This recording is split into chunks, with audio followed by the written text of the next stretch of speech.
It's hard to breathe, but that's alright. Hush.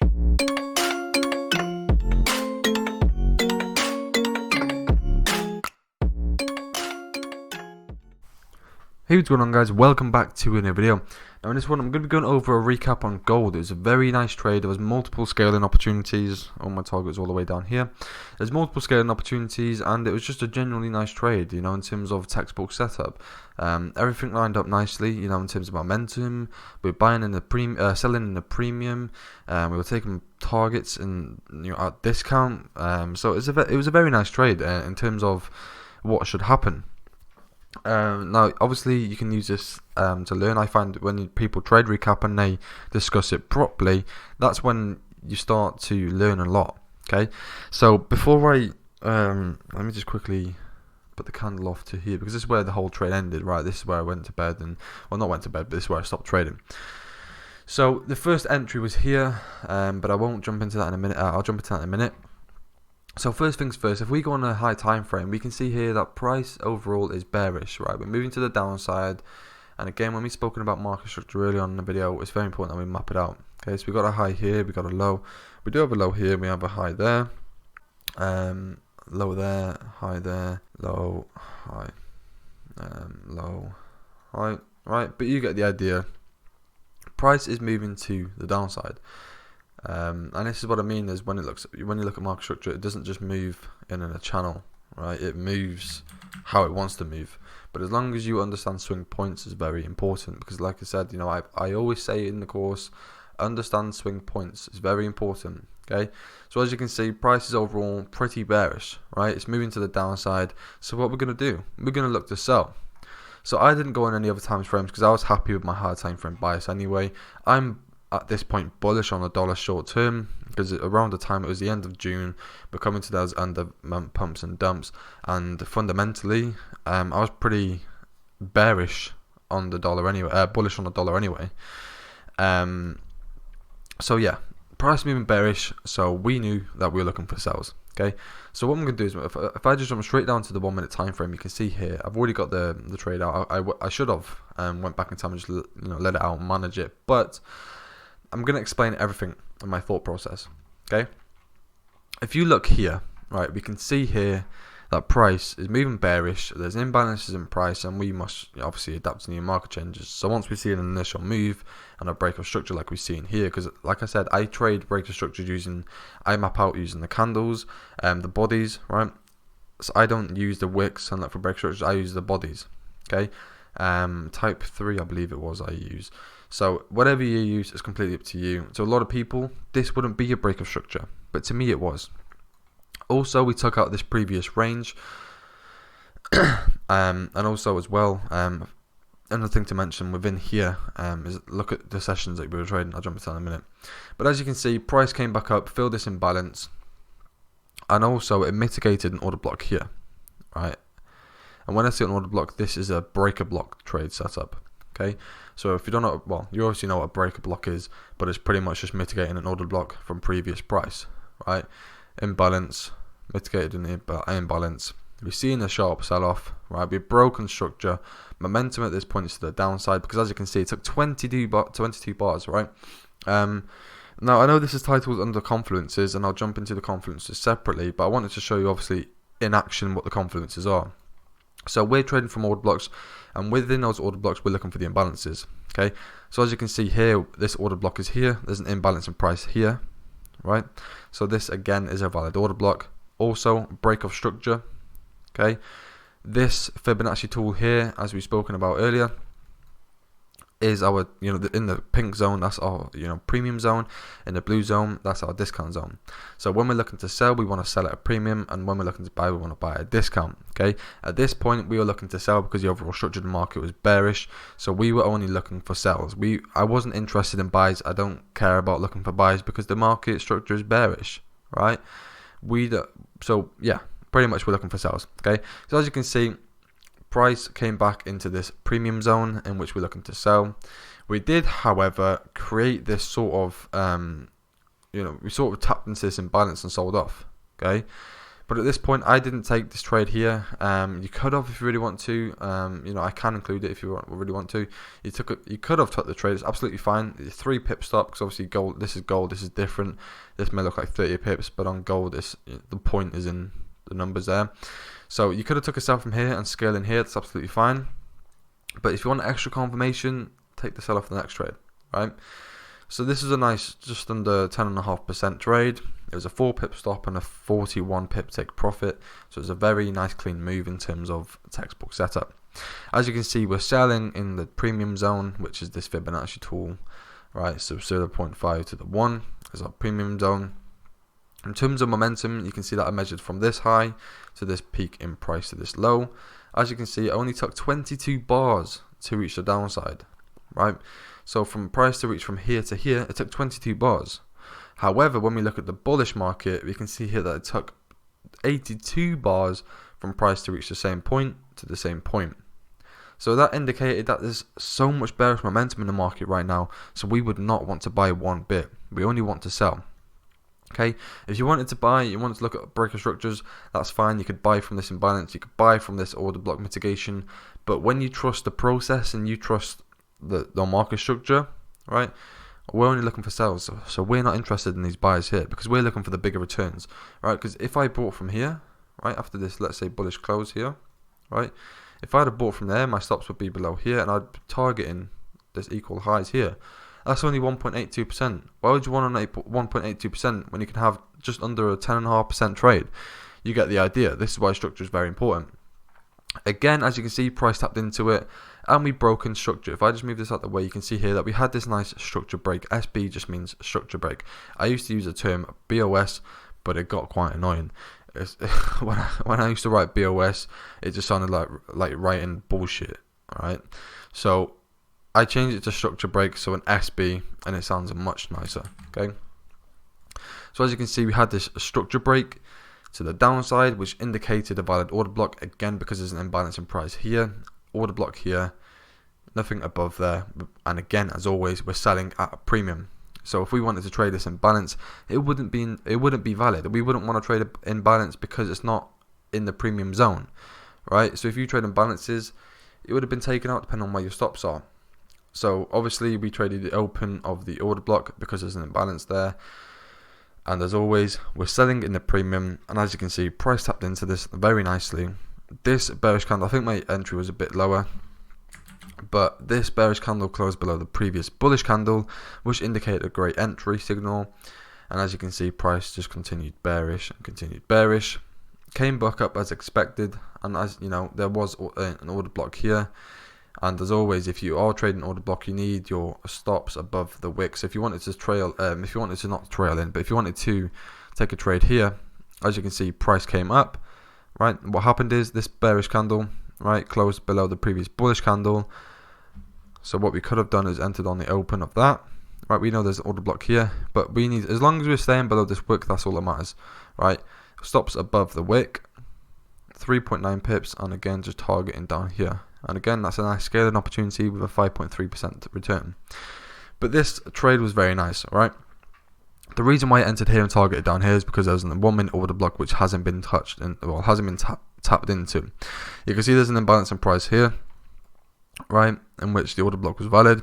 And it's the most recent order block prior to this break of structure, okay?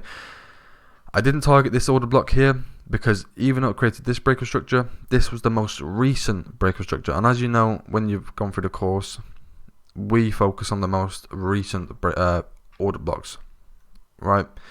So we were targeting down here. I was happy with the open. I could have got the equilibrium if I wanted to, but we just, looked to target the open of an order block or an imbalance. So I was happy with that. Very nice trade.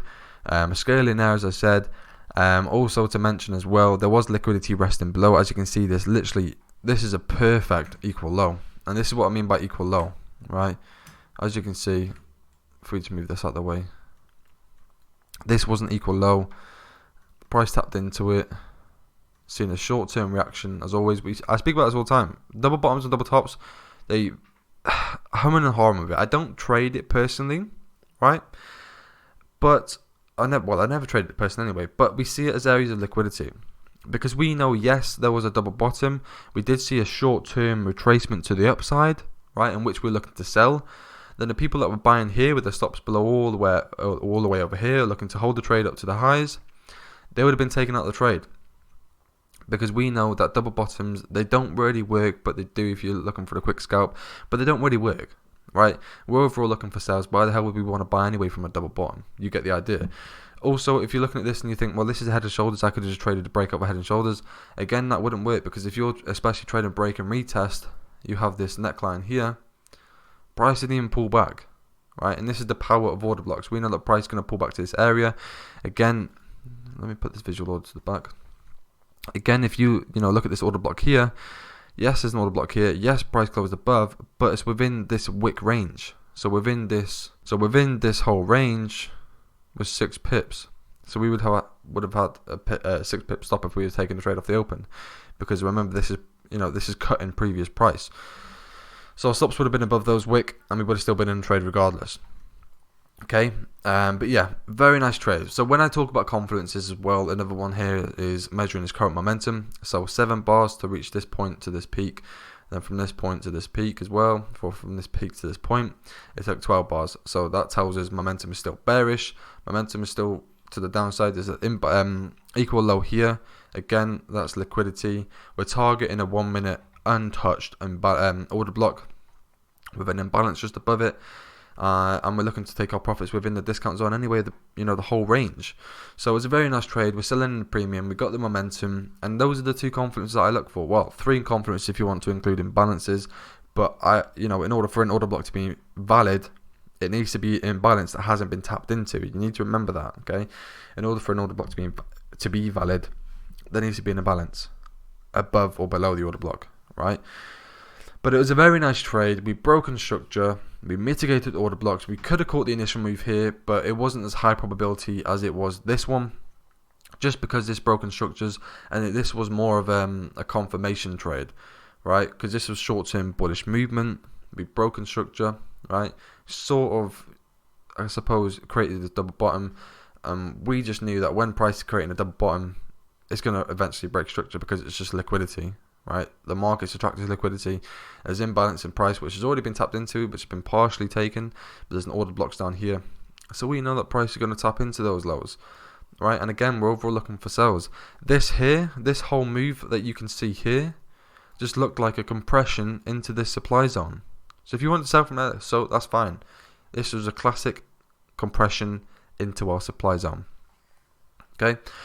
So that, folks, was a quick recap on gold. I say quick, it's currently 13 minutes into the video. But it was a very nice trade. The confluences were this, right? So these are the confluences that we look for whenever we're looking for a trade. We look for momentum. So we just pretty much, if we have, let's say, resistance zone here, support zone here, right? And price comes into it. Right, and then same for this support zone. That's not very clear. Price comes into it. Right, you got to look at this and measure which was quicker. Was it quicker for price to reach the downside, or was it quicker for price to reach the upside? Right, as you can see, it took 22 bars to reach the upside, and it took 15 bars for the bears. So what does this tell us? Well, it only took 15 bars for the bears, but it took 22 bars for the bulls.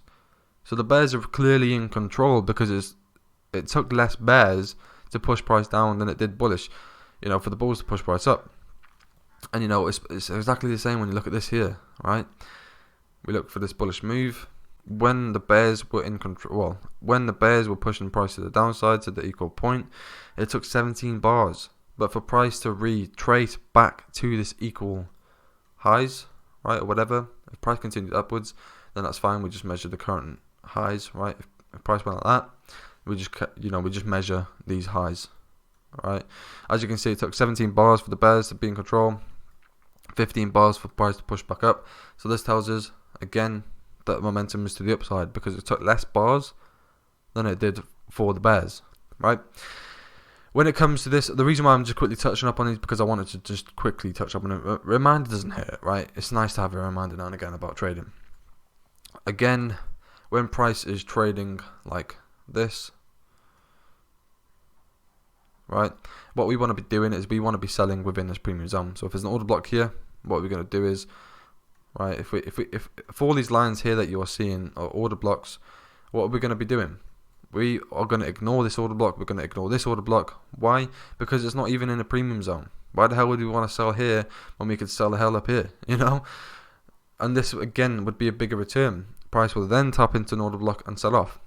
So the reason why I use the discount and premium pricing zone tool with the Fibonacci tool is simply because it helps invalidate a lot of POIs.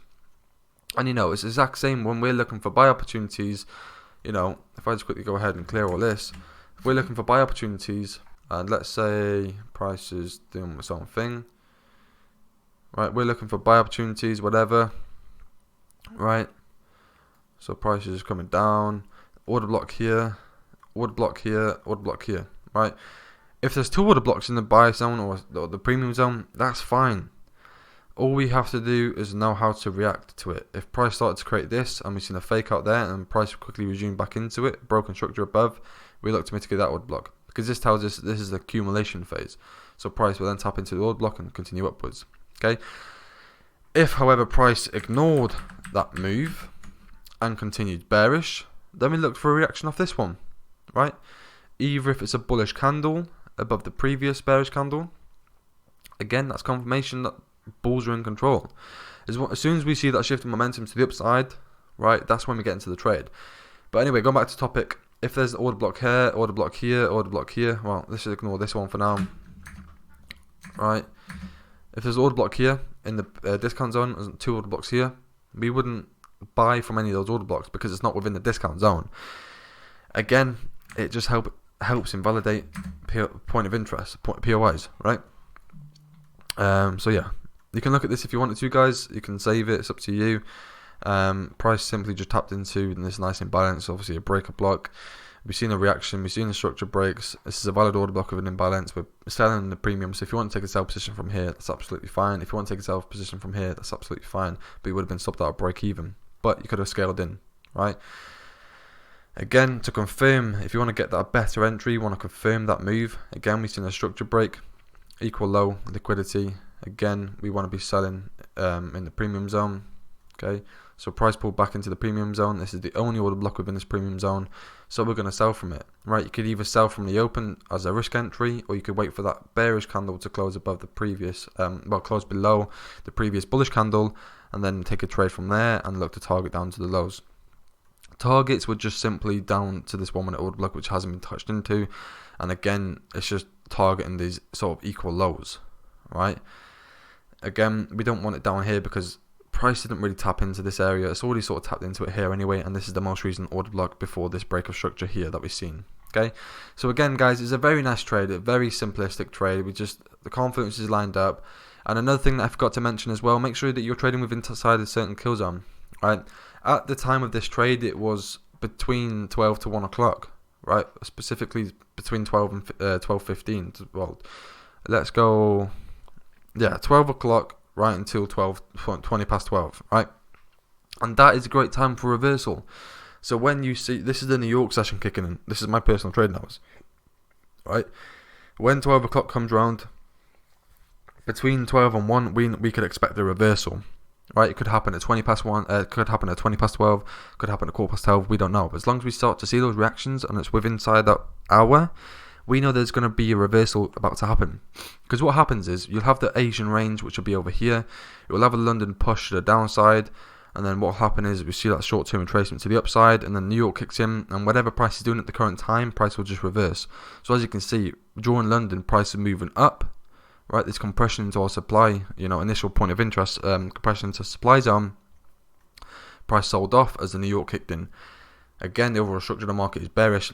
I love trading the New York session reversals, and this was a brilliant trade, guys. And again, it was a nice, just under 10.5%. So no matter how you entered, there's multiple opportunities. I haven't done much recaps, but I hope this has made sense. But as always, guys, I'll catch you on the next video. And yeah, thank you so much for watching, guys.